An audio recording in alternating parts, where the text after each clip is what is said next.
اس وقت تک تجزیہ صحافی کی حیثیت سے یہ تھا کہ یہ جو ہمارے سیاستدان ہیں یہ ان کو آپ بہت سنجیدگی سے نہیں لے سکتے، ان کا سنجیدگی سے وہ تجزیہ کر نہیں سکتے، کیونکہ ان کے ہاں کبھی بھی تبدیلی اور بدلاؤ آ سکتا کوئی ہے ایسا، تو ان کا صرف آپ جو ہے ایک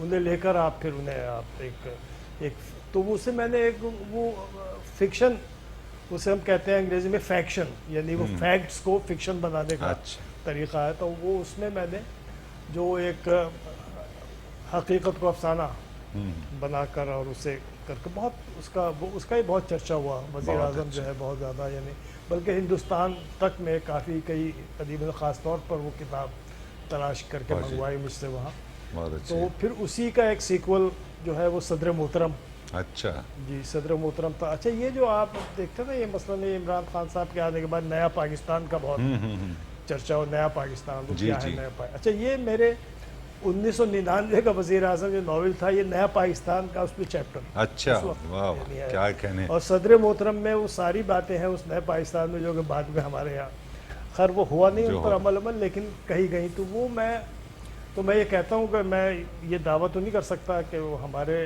یہاں کے کسی نے میرا اردو والا ناول پڑھ کے اور جو ہے وہ نیا پاکستان بنانے کی بات کی ہو، لیکن وہ آپ کے ذہن میں پہلے آیا بالکل موجود تھا۔ شاہد بھائی آپ ہمارے ساتھ موجود ہیں، آپ کی اجازت سے آپ خوبصورت گفتگو فرما رہے ہیں، آپ کی اجازت سے ایک وقفے پر جا رہے ہیں، وقفے سے دوبارہ حاضر ہو کر گفتگو کو یہیں سے کنٹینیو کرتے ہیں۔ ناظرین کرام، آپ دیکھ رہے ہیں پروگرام بزم شاعری، دنیا اردو کی ممتاز شخصیت، باکمال شاعر، ناول نگار ہمارے ساتھ موجود ہیں اشرف شاد۔ اس وقت ہم ایک وقفے پر جا رہے ہیں، وقفے سے دوبارہ حاضر ہو کر گفتگو کا سلسلہ یہیں سے دراز کرتے ہیں۔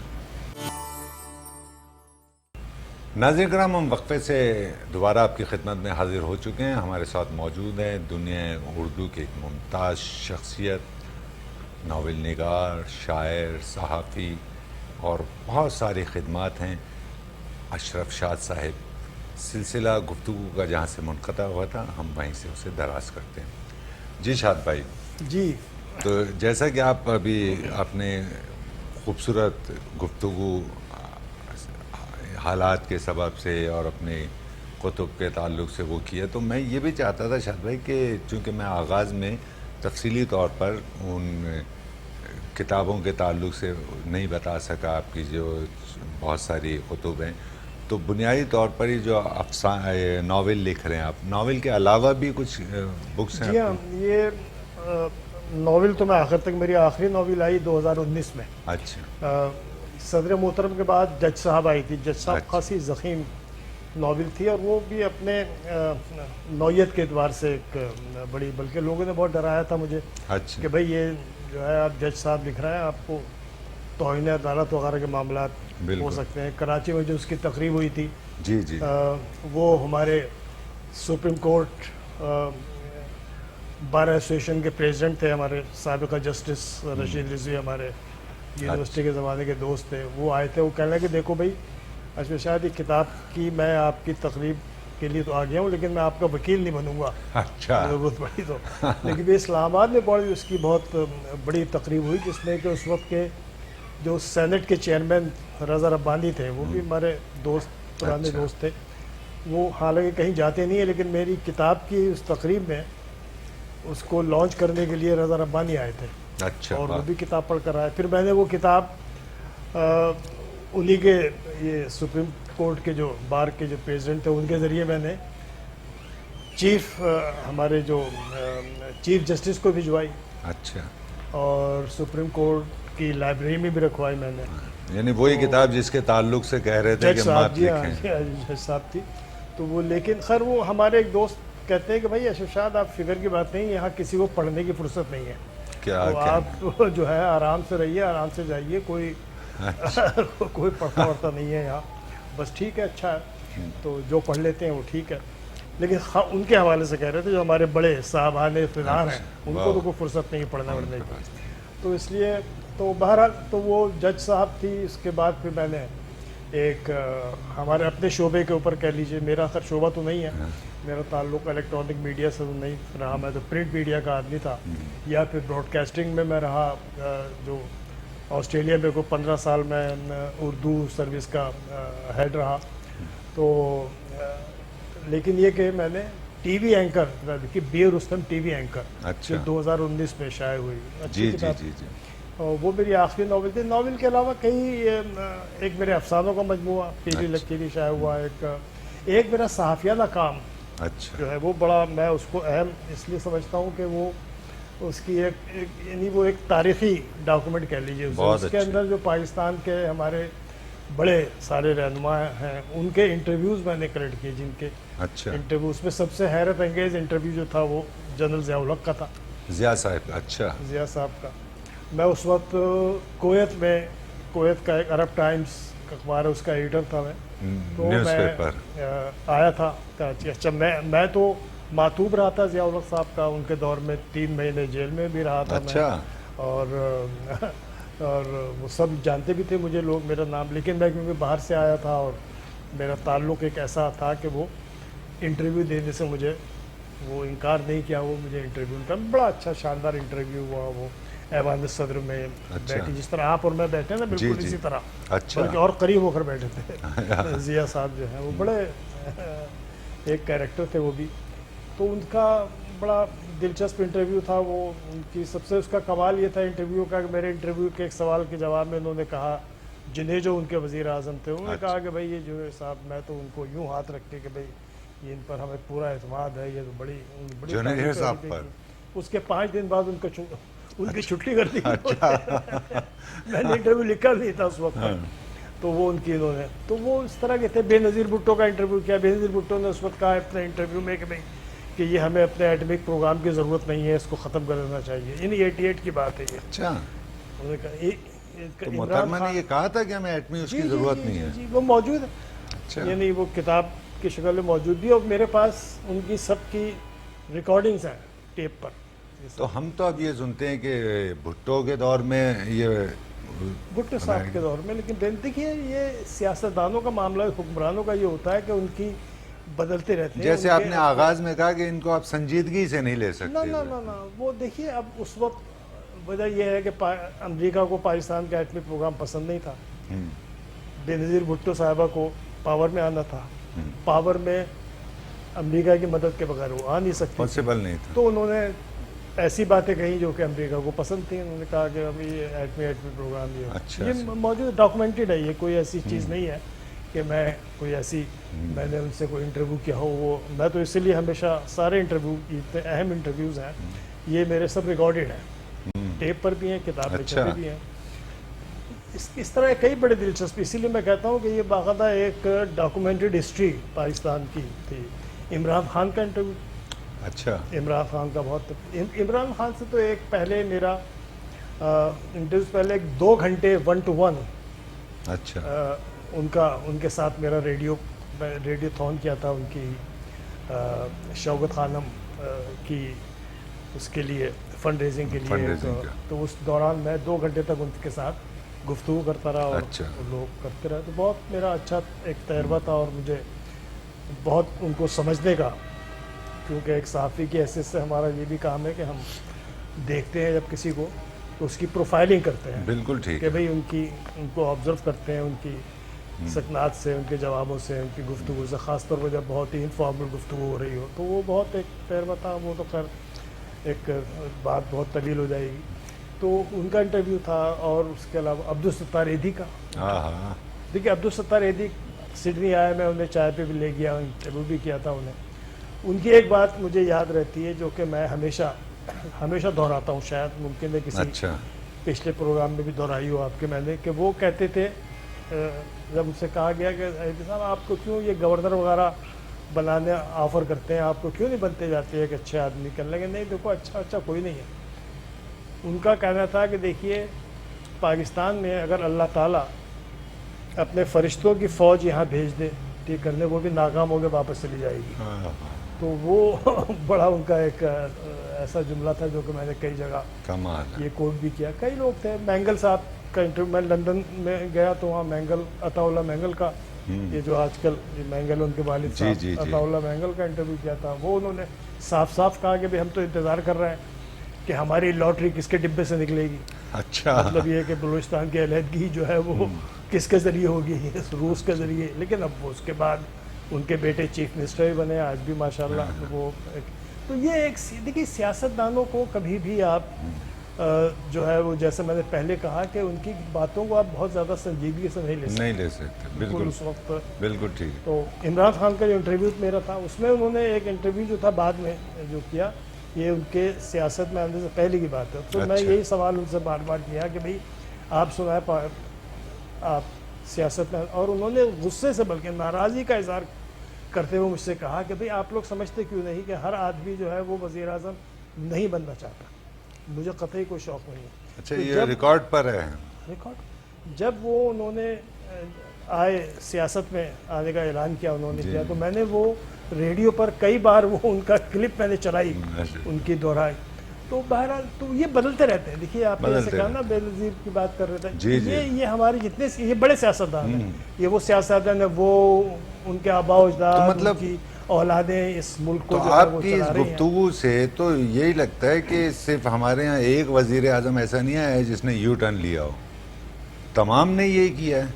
دیکھیے یو ٹرن لینا پھر بھی ایک الگ چیز ہے. دیکھیے یو ٹرن تو یہ ہے کہ آپ وقت کے اور حالات کے مطابق اس پہ اپنے آپ کو بدلتے ہیں, اور بدلنا چاہیے. آپ بہت ہی ریجیڈیٹی جو ہے نا آپ کا, ایک بالکل ایک آپ ہٹ دھرمی جسے کہہ لیجئے, وہ اس کا کوئی فائدہ نہیں ہوتا. اس کا وہ بہرحال آپ کے اندر اتنی نرمی ہونی چاہیے. لیکن ایک جو اصولی طور پر اپنی بات کو بدلنے کی جو بات ہے وہ بالکل الگ بات ہے.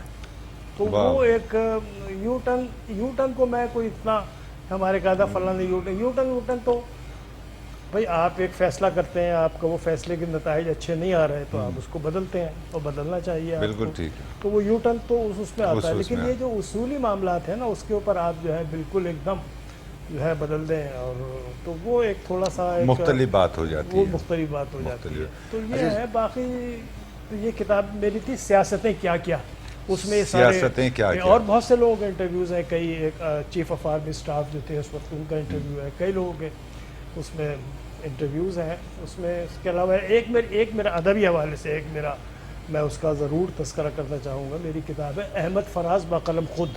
اچھا یہ ایک بڑی ایک سمجھیے کہ نایاب بک ہے. میں ایک مختلف نوعیت کی کتاب ہے. میں اس کو بیان نہیں کر سکتا کہ اس کو کیا کہوں. تو مختلف آپ کن معنوں میں یا کس تعلق سے مختلف کہتے ہیں؟ اس کو میں تنقید بھی نہیں کہہ سکتا, اس کو میں کوئی تبصرہ, خیر میں تو تنقید کا اہل نہیں اپنے آپ کو سمجھتا.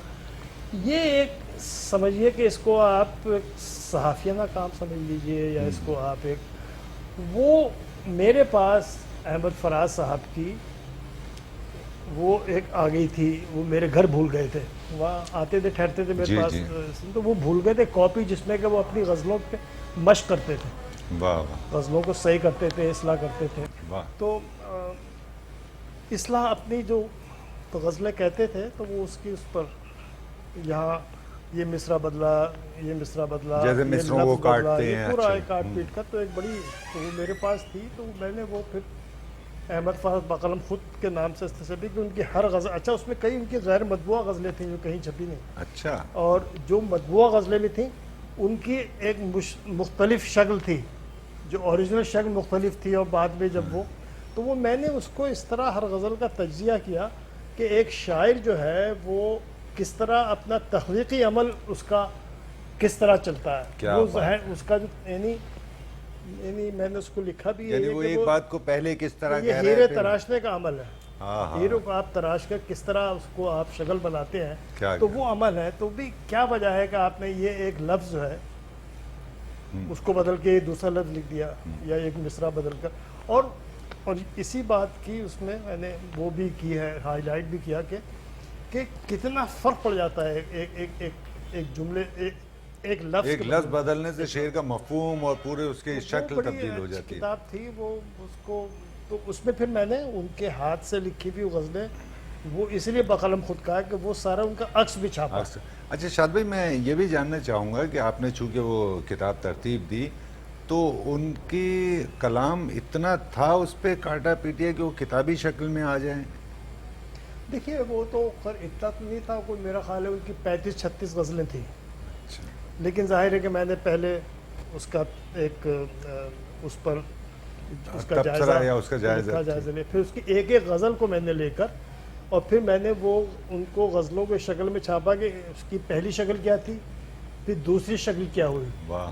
اچھا جو مطبوع غزلیں تھیں ان کو چھاپا کہ یہ جو غزل ابتدائی غزل جو انہوں نے کہی وہ یہ تھی، اور جب وہ غزل چھپ کے ان کے تو دیوان اس کی میں یہ آئی شکل بنی. اس کی یہ شکل تھی. واہ. اور پھر جو کئی غیر مطبوع غزلیں تھیں وہ اپنی جگہ آئیں. تو وہ ایک خاصا یعنی اس کو اس پر میرے خلاف کیس ویس بھی انہوں نے کرنے کی کوشش کی تھی ان کے بیٹوں نے، احمد فراز کے، یہ جو ہے اب شبلی. جبکہ فراز صاحب ہوتے تو زیادہ خوش ہوتے نہیں، میں نے تو ان سے جب یہ کتاب جو تھی وہ میں نے ان کو واپس کی تھی، لیکن میں نے فوٹو کاپی اس کی بنا کے رکھ لی تھی اپنے پاس، اور میں نے ان کو بتایا تھا. میں نے کہا کہ دیکھیے یہ میں نے کہنے لگا اچھا کیا بھائی، کہنے لگا تم کتاب ہی رکھ لیتے. ہاں وہ تو الگ ہاں وہ ایک نفیس تو انسان تھے. مطلب یہ ہے کہ انہوں نے مجھ پر کیس کیا، ان کے تینوں بیٹوں کے دستخطوں کے ساتھ وکیل کا مجھے یہاں وہ ملا کہ صاحب آپ نہیں چھاپ سکتے یہ کتاب، اچھا. کیونکہ ان کا پبلشر اور میرا پبلشر، فراز کا پبلشر اور میرا پبلشر ایک ہی تھا ہاں ہاں. دوست. تو وہ انہوں نے کہا آپ نہیں چھاپ سکتے، اس سے ہمارے باپ کا نام خراب ہوتا ہے. یعنی یہ تھا کہ بھئی ان کی غزلوں میں اپنے خامیاں نکالی ہیں آپ نے، انہوں نے خود نکالی ہیں. یہ نہیں دیکھ رہے کہ اس کتاب سے ایک نسل جو ہے وہ استفادہ کرے گی اور وہ مشق کرے گی اور اسے. تو وہ پھر معاملہ گیا اپنا ہمارے پروفیسر فتح احمد ملک صاحب جو ہیں، تو یہ ہمارے پبلشر نے کیا کہ بھئی فتح احمد ملک صاحب کو دکھا دیتے ہیں کہ اس کتاب سے آپ کے باپ جو ہیں ان کا، آپ کے والد کا کوئی یعنی نام خراب ہو رہا ہے یا اچھا ہو رہا ہے. تو وہ فتح ملک صاحب نے اس کی بڑی تعریف کی اور کہا بھی کہ بھی ایسا کام تو ہونا چاہیے، بڑا اچھا کام ہے یہ. وہ خیر وہ چپ گئی بلا غیر صورت. تو یہ میرا خیال ہے کہ اچھا، یہ ایک اچھی اپنے نوعیت کی ایک ذرا سی الگ سی. اور اس سے شاید میں معافی چاہ رہا ہوں، اس سے جو ایک نئی نسل ہے اس کی یہ تربیت ہوگی کہ وہ ایسا نہیں، کیونکہ کمپیوٹر کا اور اس کا دور ہے کہ غزل کہی اور فیس بک پر ڈال دی، تو وہ یہ سمجھ پائیں گے کہ ہمارے سینئرز بھی جو ہے وہ ایک شعر کو 10 طرح سے لکھتے تھے، محنت کرتے تھے اس پر. ایگزیکٹلی یہی اس کی وجہ تھی کہ اور کوئی اور شاعر نہیں، احمد فراز. بتائیں. مطلب یہ کہ اس پائے کا شاعر جو ہے وہ اپنی جناب 6 دفعہ ریوائز کر رہا ہے اپنے غزلوں کو. ہمارے جو ماشاءاللہ آج کے بہت بڑے بڑے شاعر ہیں فیس بک کے، وہ تو ان کا تو حرف آخر ہے. بالکل بھائی، ایک دفعہ جو لکھ دیا اور وہ لکھ دیں اور اس کے بعد وہ پھر بھائی یہی چیز ہم نے غالب کے تعلق سے بھی پڑھی، میر کے تعلق سے بھی پڑھی کہ وہ اس میں بہت وہ تھے اپنے اشعاروں کو کاٹنا، بار بار مصروں کو کاٹنا، نیا مصرع کہنا. دیکھیے یہ میرا میں تو بائی پروفیشن ایڈیٹر ہوں. جی جی. یعنی کافی میں تو بہت اور بڑی بے رحمی سے ایڈیٹنگ کا کام، ایڈیٹنگ آپ کو بہت بے رحمی سے کرنی پڑتی ہے، ورنہ اچھی ایڈیٹنگ آپ نہیں کر سکتے. ہمارے یہاں تو یہ انسٹیٹیوشن ہے ہی نہیں، خاص طور پہ ادب میں نہیں ہے کہ ادب میں آپ جو ہے وہ ایڈیٹنگ کریں. لیکن یہ کہ میرا تجربہ یہ ہے اور میں سب کو لکھنے والوں کو یہ کہتا بھی ہوں کہ آپ جتنی بار دہرائیں گے وہ اتنی ہی آپ کی تحریر، خاص طور پہ نثر کے حوالے سے، کہ آپ جتنی بار دہرائیں گے اس کو آپ اس کو کریں گے، ریپیٹ کریں گے، آپ اتنی جو ہے وہ نکھرے گی اور بہت اچھی شکل اختیار. بہت اچھی بات ہے. شاہد بھائی آپ ہمارے ساتھ موجود ہیں، ہم آپ کی اجازت سے ایک وقفے پر جا رہے ہیں اور وقفے سے حاضر ہو کر ہم یہ چاہیں گے کہ آپ کا کچھ شعری کلام بھی جو ہے وہ سماعت کریں اور اس سے استفادہ کریں. ناظرین کرام، اشرف شاد دنیا اردو کی ممتاز شخصیت ہمارے ساتھ موجود ہیں، خوبصورت گفتگو آپ کی سماعتوں تک منتقل کر رہے ہیں. اس وقت ہم ایک وقفے پر جا رہے ہیں، وقفے سے دوبارہ حاضر ہو کر شاد صاحب سے ان کا شعری کلام بھی سماعت کرتے ہیں. ناظرین کرام، ہم وقفے سے دوبارہ آپ کی خدمت میں حاضر ہو چکے ہیں. ہمارے ساتھ موجود ہیں دنیا اردو کی ممتاز شخصیت اشرف شاد. وقفے پر جانے سے قبل خوبصورت گفتگو آپ کی سماعتوں تک منتقل کر رہے تھے. ایک بار اور ہم اشرف شاد صاحب سے درخواست کرتے ہیں کہ وہ کچھ شعری کلام آپ کی سماعتوں اور ہماری سماعت تک منتقل کریں. شاد بھائی کچھ کلام بطور تبرک عطا کیجیے. نہیں وہ تو کوئی مسئلہ نہیں. میری شاعری کی بھی میری 3 مجموعے میرے شائع ہو چکے ہیں، اور ایک کام میرا جس کا میں تذکرہ کرنا چاہوں گا شاعری کے حوالے سے، وہ تھا ایک بہت ہی ابتدا میں نے آج سے کوئی 20 سال پہلے کیا تھا. وہ تھا شعراء آسٹریلیا. وہ میں نے مرتب کی تھی آسٹریلیا کے جتنے شعراء ہیں ان کو، کیونکہ وجہ یہ تھی کہ ہمارے جو آسٹریلیا میں شاعر نئے نئے شاعر ابھر رہے تھے، نئے نئے آئے تھے، تو ان کا ایک تو کلام اتنا نہیں تھا کہ وہ کتابی شکل میں شائع ہو بالکل سکتا، ٹھیک ہے۔ ہر ایک کے پاس اتنے وسائل بھی نہیں تھے پھر، لیکن ان کی میں نے جو ہے وہ ایک باقاعدہ ایک تو وہ شائع ہو گئی؟ جی 2002 میں 2002 میں شورائے آسٹریلیا شائع ہوئی۔ اب اس کے بعد تو ہر آدمی کی اپنی اپنی آپ کو پتہ ہے کہ ہماری شورائے کی فصل بڑی تیزی سے بڑھتی ہے آگے، تو ہر ایک کی ماشاءاللہ ہر ایک کی کتاب جو ہے ہر ایک کی وہ مجموعے آ چکے ہیں سب کے، لیکن یہ پہلی کتاب تھی۔ اور یہاں پاکستان میں کافی خاص طور پہ جو ریسرچرز تھے انہوں نے بڑا پسند کیا کہ بھئی ایک جگہ انہیں کہیں اگر آپ شاعری کا کہیں آپ اس پر کچھ کام کر رہے ہیں، ریسرچ ورک کر رہے ہیں کوئی، تو اس میں وہ ایک اچھی کتاب رہی۔ اس کے علاوہ شاعری واعری تو میں آج کل ابھی میں آپ کے آنے سے پہلے جب یہ عقیل عباس بھی تھے گفتگو ہو رہی تھی شاعری کے حوالے سے کہ آج کی شاعری میری آج یقین مانیے کہ میرے سمجھ میں نہیں آتا کہ آپ کہ شاعری کی اب ہمیں کیا یعنی شاعری کرنا چاہیے نہیں کرنا چاہیے۔ میں اپنے آپ سے یہ سوال اچھا عادتاً ہو تو کرتا تو رہتا ہوں، ہو تو جاتی ہے۔ میں پچھلے 2 سال بیمار رہا تو 40-50 غزلیں ہو گئی خواہ، لیکن ریلیونس میری اب تک کے بھی اب آج کی شاعری کا آج کے معاشرے سے اور آج کے حوالوں سے آج کے رویوں سے کتنا تعلق ہے؟ بہت اچھی بات تو یہ اس پر کبھی گفتگو میرا خیال ہے آپ ایک ہمارے 2-4 اچھے لوگوں کو جمع کر کے کیجیے گا کبھی آپ۔ میں نے جس زمانے میں کورونا کے زمانے میں یہ زوم کے اوپر مشاعرے ہو رہے تھے تو میں نے ایک مشاعرہ کیا تھا تو اس پہ، لیکن میں نے یہ کہا تھا کہ شاعری کیوں، کہ شاعری ہم کیوں کرتے ہیں، اور اس میں سارے اچھے لوگ تھے، افتخار عارف تھے، انور شعور تھے، اپنے ہمارے خوشبیر سنگھ شاہ، کئی لوگ تھے۔ اچھا کوئی بات کرنے کو تیار نہیں اس پر، کوئی یعنی یا تو ان کے پاس اس کا جواب نہیں ہے یا کیا نہیں ہے، مطلب کیوں کر رہے ہیں، وجہ کیا ہے؟ انور شعور نے تو ختم کر دیے کہہ کہ بھائی مجھے شعر کہنا ہے میں کہتا ہوں، اب کیوں کہتے ہیں یہ نہیں معلوم۔ تو اس کی وجہ یہ ہے کہ ٹھیک ہے دیکھیے ایک شعر کہنا جو ہے ایک آپ اپنی تسکین کے لیے اپنی میں تو اس کو دل کا معاملہ سمجھتا ہوں۔ اچھا اب تو دل کا معاملہ نہیں رہا، اب تو وہ کیا حالات حاضرہ زیادہ آ گیا ہے بالکل ایسے شاعری میں، تو لیکن یہ کہ ایک انٹرٹینمنٹ بھی ہے۔ میں پچھلے دنوں سن رہا تھا ابھی آن لائن کے اوپر ایک شاعر، وہ کالج کی طالبات یونیورسٹی میں جناب جو ہے وہ تو بالکل ہی ایک میں تو حیران رہ گیا، ایک بالکل ہی مختلف ایک شاعری جو ہے وہ ان کا نام نہیں پتا، ہاں بالکل وہ نوجوان نسل سے، لیکن لگ رہا تھا خاصے پاپولر ہے کوئی شاعر، تو وہ ایک عجیب معاملہ ہے۔ اور ایک عجیب معاملہ کیا ہے کہ آج آپ دیکھیے کہ جو اپنے وقت کے جو سب سے مشہور یعنی جو شعراء تھے ہمارے، احمد فراز تھے، فیض تھے، آج سب کو بھول کے لوگ جان ایلیا سب سے آج کے بالکل ایسے ہی ہے۔ اچھا اس کا تجزیہ ہونا بھی چاہیے نا، اس پہ گفتگو ہونی چاہیے، کیوں؟ بالکل ٹھیک ہے، وجہ کیا ہے اس کی؟ دیکھیں کہ تو وہ ایک تو مجھے تھوڑا سا، لیکن بہرحال میں ضرور عطا کیجیے شاہد بھائی، بڑی خوبصورت گفتگو فرما رہے ہیں اور بہت سارے سوالات جو ہے میرے ذہن میں آتے ہیں، لیکن چونکہ آپ کو جانا بھی، آپ کی فلائٹ ہے، تو اس سبب سے ہم یہ چاہتے ہیں کہ آپ سے کلام بھی ضرور سماعت کریں۔ اچھا میں شعر ایک اس سے پہلے آپ ذرا میری اپنی ایک مجھے خوشی ہوگی، میں بھی میرے لیے ایک مشاعرہ کیا تھا ہمارے الوی صاحب نے، مسلم الوی صاحب نے، تو وہاں پر وہ میرا ایک شعر جو ہے مشہور ہوا کافی، وہ کئی بار پڑھا گیا، تو ایک ہمارے جو موجود تھے ایک دوست، انہوں نے مجھ سے کہا کہ بھئی وہ یہ شعر تو آپ کا بہت سنا ہے، یہ غزل ہمیں آپ، اب وہ مجھے بالکل میرے ذہن میں نہیں تھی، یہ 1967 یا 68 کی غزل ہے، یعنی آج سے 50 سال سے زیادہ پہلے کی یہ غزل ہے، تو وہ مجھے اس کے شعر کچھ یاد آ گئے تھے، تو میں نے کہا کہ چلیے وہ محفوظ ہو جائیں گے آپ کے، بہت اچھے، وہ کہیں کتاب میں بھی نہیں ہے میری وہ غزل، تو وہ ایک پرانی ہے، تو اس کے چند شعر اب آپ سمجھ لیجیے کہ ایک اس زمانے یعنی آج سے 50 سال پہلے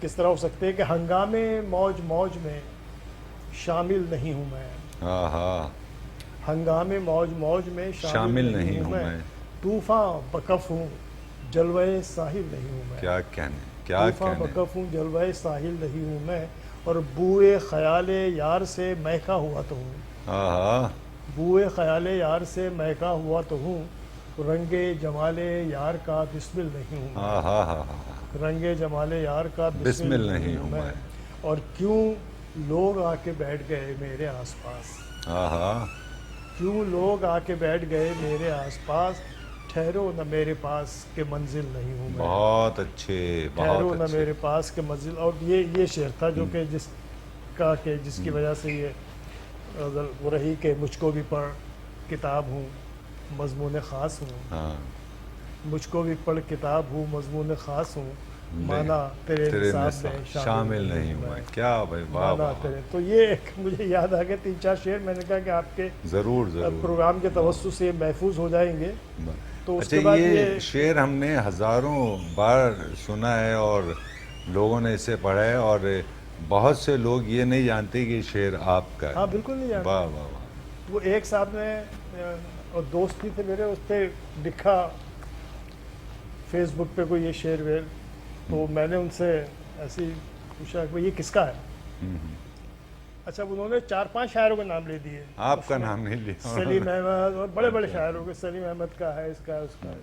اچھا بھی میں بہت ہے. تو شاد وہ بھائی بہرحال ایک غزل اور سنا یہ دیجئے. ایک اور اب یہ 50 سال بعد کی ایک غزل سن لی. جی جی، عطا کیجیے آپ ضرور. کی کہ ایسی سی غزل ہے بس کہ ہر آئینے سے پوچھوں، ہر آئینے سے پوچھوں میں ہوں کہ میں نہیں ہوں. بہت اچھے. ہر واہ. آئینے سے پوچھوں میں میں ہوں ہوں کہ میں نہیں ہوں، پھر خود کو چھو کے دیکھوں میں ہوں کہ میں نہیں. نہیں. بہت اچھے. کیا ہر لطیف. آئینے سے پوچھوں میں ہوں کہ کہ میں نہیں نہیں. ہوں، اور شامل ہوں قافلے میں مگر اپنے آپ سے. آہا. شامل ہوں قافلے میں مگر اپنے آپ سے، رستے میں رک کے پوچھوں میں ہوں. کہ میں نہیں. واہ واہ واہ واہ واہ. رستے میں رک کے پوچھوں میں ہوں کہ میں نہیں. اور یہ شعر ذرا دیکھیے گا آپ، جی، تو عطا شاید کیجیے. اچھا لگے کہ لمحہ وصال کا ہے، لمحہ وصال کا ہے، اٹھ اٹھ کے بارہا میں. آہا. لمحہ وصال کا ہے، اٹھ اٹھ کے بارہا میں، پہلو میں اس کے دیکھوں میں ہوں کہ میں نہیں کہ ہوں. میں نہیں ہوں. کیا کہنے، کیا پہلو کہنے. میں اس کے دیکھوں میں ہوں کہ میں نہیں ہوں. اور جب آگ بجھ گئی ہو چنگاریوں میں ڈھونڈوں. آہا. جب آگ بجھ گئی ہو چنگاریوں میں ڈھونڈوں، اور راکھ میں کرے دوں میں ہوں کہ میں نہیں کہ ہوں. میں نہیں ہوں. کیا خوبصورت ردیف کا میں ہوں استعمال کیا آپ نے. کہ واہ میں واہ. نہیں ہوں. اور کس کس سے، اور یہ دیکھیے ہمارا ہماری ذات کا المیہ کہ کس کس سے لوں گواہی اپنے وجود کی میں. آہا. کس کس سے لوں گواہی اپنے وجود کی میں. وجود کی میں. کس کس سے جا کے پوچھوں میں ہوں کہ میں کہ میں نہیں ہوں. نہیں ہوں. کس کس سے جا کے پوچھوں میں ہوں کہ میں نہیں ہوں. اور اس کو نہ ڈھونڈ پایا جو ہے رگے گلو میں. آہا. اس کو نہ ڈھونڈ پایا جو ہے رگے گلو میں، پھر کیسے میں یہ جانوں میں ہوں کہ کہ میں میں نہیں. نہیں ہوں. تو بس وہ اسی طرح بہت کی بہت اچھے، بہت اچھے. شعر ویر ہیں. اور شاد بھائی بہت بہت شکریہ آپ کا. اور ہم تو یہ چاہتے تھے کہ تادیر آپ سے کلام سماعت کریں، تادیر آپ سے گفتگو ہو، اور چونکہ آپ کی فلائٹ ہے، اور بس ہم یہ امید رکھتے ہیں اور آپ سے درخواست گزار ہیں کہ آئندہ بھی آپ پروگرام بزم شاعری کے لیے وقت نکالیے. انشاءاللہ ضرور. بہت بہت شکریہ. اور میری بہت اچھی گفتگو، اس لیے شاعری سے زیادہ میں چاہتا تھا کہ اپنے ناولوں کے حساب سے، کتابوں کے حوالے سے گفتگو کروں، جو کہ آپ نے اچھا موقع دیا. بہت بہت شکریہ آپ کا. بہت شکریہ. ناظرین کرام، آپ دیکھ رہے تھے پروگرام بزم شاعری. ہمارے ساتھ موجود تھے خوبصورت شاعر، خوبصورت ناول نگار، خوبصورت صحافی جناب اشرف شاد. پروگرام اپنے اختتام کو پہنچتا ہے. اپنے میزبان قیصر وجدی کو اجازت دیجیے. آئندہ ایک نئے مہمان کے ساتھ آپ کی خدمت میں حاضر ہوں گے. اللہ حافظ.